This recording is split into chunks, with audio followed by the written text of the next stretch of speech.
বন্ধুরা, এই গরমে দিনের বেলা ঘর বাড়ি পরিষ্কার করতে পারছি না, যা রোদ, তারপরে ছাদের গরম নামে। ওই জন্য আমি কি করেছি বলো তো, রাত্রেবেলা করে পরিষ্কার করছি।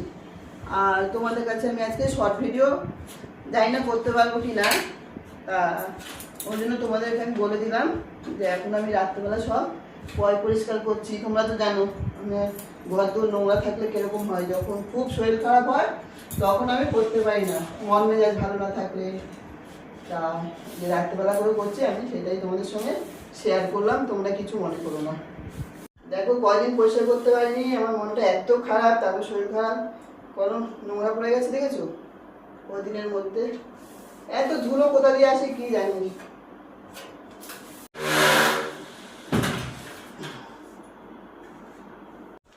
বাবা বলা না, আমার গলা ধরে গেছে রে মন্টু, আন্টু দেখেছিস তোরা আরামে আছিস ঠান্ডার মধ্যে, আর তোরই সব সন্তানরা গরমে রয়েছে।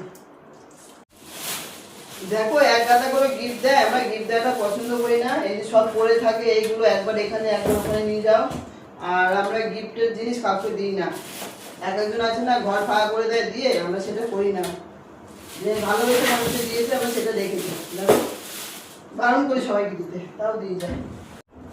তোমার দাদা আমাকে একা রেখে দেখো কোথায় চলে গেল, এবার আমি কি করি বলো, একা একা কোন দিকে আমি সামলাই, এদিকে পরিষ্কার করবো না এগুলো সামলাবো।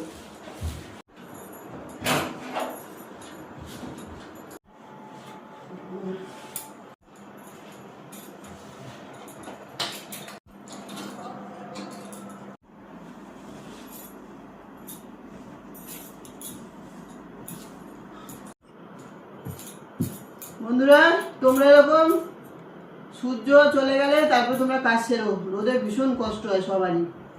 আমার এই বুদ্ধিটা তোমরা কাজে লাগাও, দেখো গরমের হাত থেকে অনেকটা রেহাই পাবে। বন্ধুরা, আজকে এই পর্যন্ত, তোমাদের সঙ্গে পরে দেখা হবে। ভালো থেকো, সুস্থ থেকো, টাটা।